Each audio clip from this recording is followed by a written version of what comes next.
Hello what's up everyone, I hope आप सब बढ़िया हो गए एंड आप सभी नमस्ते। Is it really worth coming to Canada? और जो हम सपने देख रहे हैं कि जो हमारे कैनेडियन ड्रीम्स है कि हम कनाडा में सेटल हो जाए, पैसा कमाए, अपॉर्चुनिटी बहुत सारी होगी, क्या ये वर्थ है या नहीं है, कि यहाँ पे इतनी अपॉर्चुनिटीज़ है या नहीं है। हम जिस भी वीज़ा पे आना चाहते हैं, चाहे वो LMI हो, वर्क परमिट पे, express entry, open work permit पे, स्पाउस वीज़ा पे हो, स्टडी वर्क परमिट पे हो, क्या is it worth coming to Canada right now? इतना इन्वेस्टमेंट करके क्या हमें उसका रिटर्न मिल पाएगा? अगर हम स्टडी परमिट पे आते हैं, अगर हम लोन लेके आते हैं, तो हमें जो हम लोन लेना चाहते हैं कि हम उस लोन को हम चुका पाएंगे या नहीं पाएंगे? तो आपके माइंड में इस तरह के क्वेश्चन बहुत सारे होंगे और ये होने भी चाहिए। कनाडा को सेकंड बेस्ट कंट्री का अवार्ड मिला है in terms of study abroad, in terms of education, in terms of lifestyle, in terms of like racial equality, in terms of women empowerment, in terms of tourism. ये मैं नहीं कह रहा, ये US की स्टडी कह रही है। क्या ये सच में? देखो, अगर आप किसी इंटरनेशनल स्टूडेंट से पूछोगे ना, या किसी पर्सन से पूछोगे जो कनाडा में यहाँ पे रहता है, जो वर्क परमिट पे भी है, जो स्पाउस वीज़ा पे भी है, चाहे वो LMI जॉब पे भी हो, चाहे स्टडी परमिट पे भी हो, किसी भी वीज़ा पे हो, वो आपको इसकी अलग स्टोरी कहेगा। वो कहेगा कि नहीं, लाइफ यहाँ पे बहुत डिफिकल्ट है, यहाँ पे अपॉर्चुनिटीज़ नहीं है, यहाँ पे आवर्स इतने नहीं मिलते, यहाँ पे शिफ्ट नहीं मिलती, यहाँ पे अपने एक्सपेंस नहीं निकाल पाते, यहाँ पे इन्फ्लेशन है। और अगर आप ये मुझसे पूछो तो ये कुछ हद तक सच भी है। मैं ये नहीं कहूँगा कि 80% सच है, बट मेरे हिसाब से ये 55 to 65% ये ट्रुथ है। लेकिन इसका सॉल्यूशन भी है। अगर आप कनाडा आ रहे हो 2024 में या 25 में, आई would recommend you watch this video till the and. और जो मैं आपको एडवाइस दूंगा, लिसन इट, समझो, इसको इम्प्लीमेंट करो, इसको सीखो और इसे इम्प्लीमेंट ज़रूर करना। It will help you a lot. Otherwise जो यहाँ पे बच्चे लाइक स्ट्रगल कर रहे हैं, जो यहाँ के लोग स्ट्रगल कर रहे हैं, आपको भी वैसे स्ट्रगल करना पड़ेगा। देखो, स्ट्रगल तो करना पड़ेगा हर एक चीज़ में, लेकिन ये है कि अगर आपके पास नॉलेज होगी, आपके पास स्किल्स होगी, आपको पता होगा कि आपको करना क्या है, आपके पास रोड मैप होगा, so it's easy for you. Otherwise आप भी भटकोगे यहाँ पे, ऐसे लोग बाकी भटक रहे हैं। तो वीडियो शुरुआत करने से पहले वीडियो को पसंद आती है, लाइक एंड शेयर जरूर करना। If you need us mini session 1-to-1, you can DM me on Instagram। And अगर आप सपोर्ट करना चाहते हैं, you can support bye subscribing it. तो बात करते हैं हर एक चीज़ के रिगार्डिंग, हर टॉपिक में। मैं बहुत डिटेल में नहीं जाऊँगा, I will tell you each and everything, तो listen it till the end. बात करता हूँ वुमेन एम्पावरमेंट के रिगार्डिंग एंड इक्वालिटी के रिगार्डिंग। तो इसमें कोई डिनाई नहीं है कि यहाँ पे अपॉर्चुनिटी ज़्यादा है फीमेल्स के लिए, एम्पावरमेंट के लिए, इक्वालिटी है हर चीज़ में। ऐसा नहीं कि आपकी होम कंट्री में नहीं है, कहीं ज़्यादा है, कहीं कम है, कई जगह तो है भी नहीं। तो लेकिन कनाडा में मैं अगर कहूँ तो yes, there are lots of opportunities. Womens are financially independent, वो कुछ भी कर सकती है, कहीं भी जा सकती है। फैमिली यहाँ पे कुछ ज़्यादा ही है, वो डिफरेंट चीज़ है। But yes, they get the equal opportunities. अगर उनके पास टैलेंट है, उनके पास नॉलेज है, तो yes, they will get opportunities, they will get what ever they want. और वो कोई भी जॉब कर सकती है अगर उनके पास स्किल्स हो गए तो। सेकंड पॉइंट है अपॉर्चुनिटीज़ के रिगार्डिंग। कनाडा में अभी किस टाइम पे अपॉर्चुनिटीज़ इतनी नहीं है, करंट में अपॉर्चुनिटीज़ नहीं है। डजंट मैटर किस इंडस्ट्री से बिलोंग करते हो, चाहे IT हो, मेडिकल में तो तब भी थोड़ी बहुत है, रिटेल में नहीं है, मैनेजमेंट में नहीं है, इंपोर्ट एक्सपोर्ट में इतना नहीं है, सप्लाई चेन में नहीं है, इंडस्ट्रीज़ में नहीं है। अगर आप ऑयल इंडस्ट्री में वर्क करते हो, नेचुरल गैस में इंडस्ट्री में वर्क करते हो, तो वहाँ पर अपॉर्चुनिटी है, लेकिन वो सिर्फ अल्बर्टा साइड है। अगर आप इंपोर्ट एक्सपोर्ट में करते हो तो वो British Columbia side, Ontario province में है। लेकिन हर प्रोविंस में इतनी अपॉर्चुनिटीज़ नहीं है, हर सिटी में इतनी अपॉर्चुनिटीज़ नहीं है, कहीं ज़्यादा है, कहीं कम है। लेकिन ओवरऑल मैं एक जनरल व्यू दूँ तो येस, यहाँ पे इतनी अपॉर्चुनिटीज़ नहीं है, जॉब्स इतनी नहीं है, क्योंकि यहाँ पे इतनी इंडस्ट्रीज़ नहीं है, इतनी मैन्युफैक्चरिंग नहीं होती कनाडा में। क्योंकि कनाडा में जितनी भी चीज़ें सारी बाहर से इंपोर्ट होती है। डजंट मैटर वो कोई भी कमोडिटी हो, चाहे वो फूड से रिलेटेड हो, चाहे वो ऑटोमोबाइल्स के पार्ट हो, चाहे वो इंडस्ट्रियल के पार्ट्स हो, डजंट मैटर। अगर मैं आपको फूड से रिलेटेड कहूँ तो जितनी भी खाने पीने की चीज़ें हैं वो इंपोर्ट होती है निकारागुआ से, ग्वाटेमाला से, पेरू से, मैक्सिको से, या थोड़ी बहुत US से। अगर मैं आपको कपड़ों के रिगार्डिंग कहूँ तो इंपोर्ट होते हैं इंडिया से, चाइना से, बांग्लादेश से, या वियतनाम साइड से। अगर मैं आपको इंडस्ट्रियल इक्विपमेंट्स के रिगार्डिंग कहूँ तो वो चाइना से इंपोर्ट होते हैं, इंडिया से इंपोर्ट होते हैं, US से इंपोर्ट होते हैं। तो बहुत सारी चीज़ें हैं। सबसे बड़ा इशू कनाडा में ये है कि यहाँ पे इतना मैन्युफैक्चरिंग नहीं होता, इतनी यहाँ पे जॉब्स नहीं होती, इतनी यहाँ पे इंडस्ट्रीज़ नहीं है। क्योंकि मैन्युफैक्चरिंग इंडस्ट्री नहीं होगी तो जॉब ऑब्वियस सी बात नहीं होगी। जितनी भी यहाँ पे इंडस्ट्रीज़ है वो सारी सर्विस सेक्टर से रिलेटेड है। थोड़ी बहुत IT है, मेडिकल फील्ड की बहुत डिमांड है। डजंट मैटर आप नर्स में हो, आप नर्स हो, डॉक्टर हो, मेडिकल फील्ड की यहाँ पे बहुत डिमांड है। लेकिन उसमें भी इशू है कि अगर आपके पास यहाँ पे एक्सपीरियंस हो, आपने यहाँ से स्टडी करी हो, तभी वो आपको हायर करते हैं। अदरवाइज़ आपकी जो डिग्री है, जो आपने स्टडी करी है, आपके पास जो एक्सपीरियंस है आपकी होम कंट्री में, यहाँ पे वो ज़ीरो है, जो कि बहुत गलत चीज़ है। उस पर मैं जाऊँगा नहीं, वो काफ़ी लंबा टॉपिक हो जाएगा। बट ये एक नेगेटिव एस्पेक्ट है कनाडा का। यहाँ पे इतनी इंडस्ट्रीज़ है नहीं, जैसा कि मैंने पहले कहा, तो इतनी अपॉर्चुनिटीज़ होती नहीं। कनाडा एक कंट्री ऑफ इमिग्रेंट्स है। यहाँ पे बहुत जो भी मैक्सिमम पैसा है वो सारा आता है इंपोर्ट एक्सपोर्ट से या इमिग्रेंट से। अब इमिग्रेंट चाहे वो विजिटर वीज़ा पे आते हो, चाहे वो टूरिस्ट वीज़ा पे आते हो, चाहे वो स्पाउस वीज़ा लगाते हो, सबसे बड़ा मेजर रोल प्ले करते हैं स्टूडेंट्स। जो स्टडी वीज़ा पे आते हैं, जो फीसें भरते हैं, जो बायोमेट्रिक के लिए पैसे पे करते हैं, वीज़ा के लिए फ़ीस भरते हैं, एरोप्लेन की टिकट लेते हैं, तो स्टूडेंट्स यहाँ पे बहुत बड़ा मेजर रोल प्ले करते हैं। लेकिन अगर मैं अपॉर्चुनिटीज़ पे आऊँ फिर से, इतनी जॉब्स नहीं मिलती हैं, क्योंकि अगर स्टूडेंट्स को भी इतना पैसा नहीं कमा पाते, क्योंकि वो सिर्फ 20 आवर्स ही काम कर सकते हैं पर वीक, और इन 20 घंटे में कुछ नहीं होता।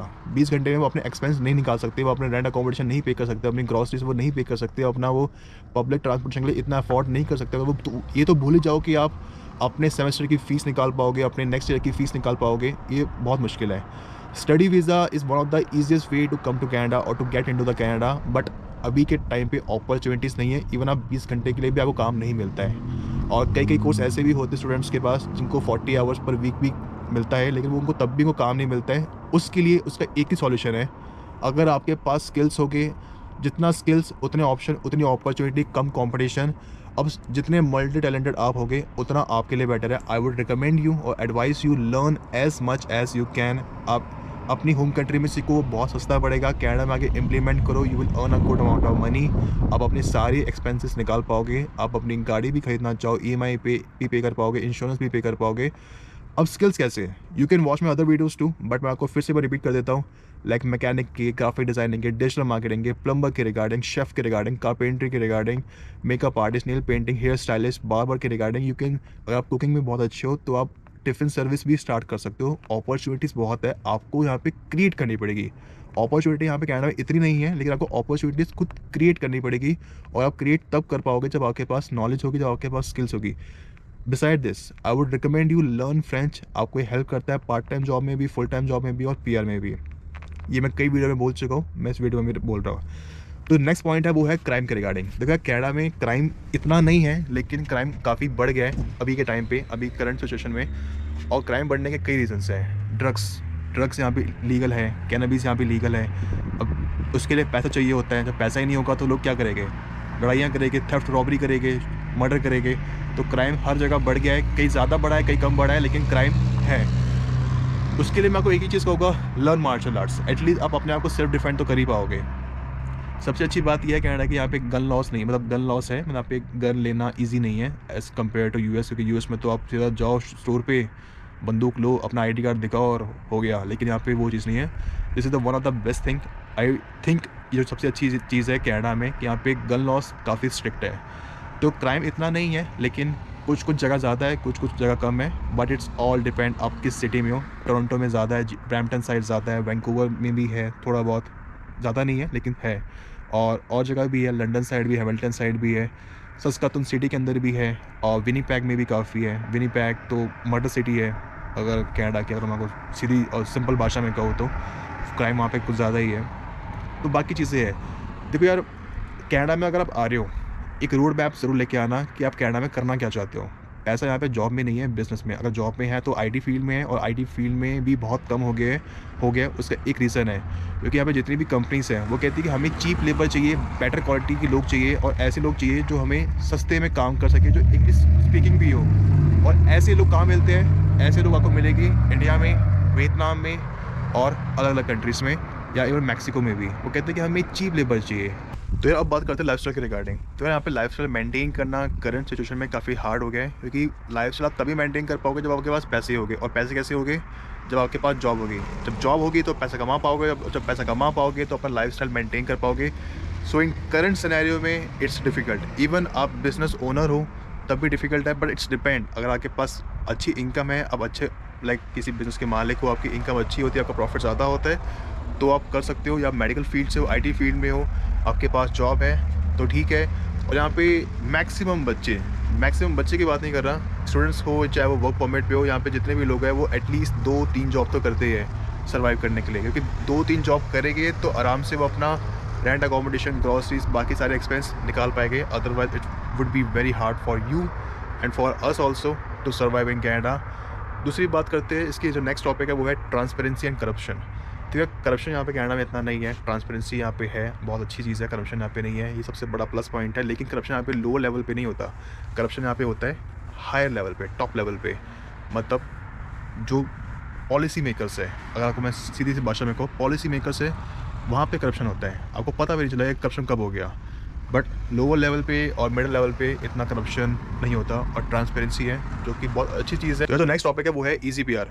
अगर आपको ईज़ी पीआर के रिगार्डिंग कहूँ तो यहाँ पे कनाडा में ईज़ी पीआर मिलना बहुत ईजी है। अगर आपको मैं चॉइस देता हूँ यूएस, कनाडा, ऑस्ट्रेलिया, रशिया या यूके, तो आप एक ही कंट्री को चूज़ करोगे, कनाडा, क्योंकि कनाडा में पीआर मिलना बहुत इजी है as compare to all other countries या ऑल अदर यूरोपियन कंट्रीज़ या वेस्टर्न कंट्रीज़।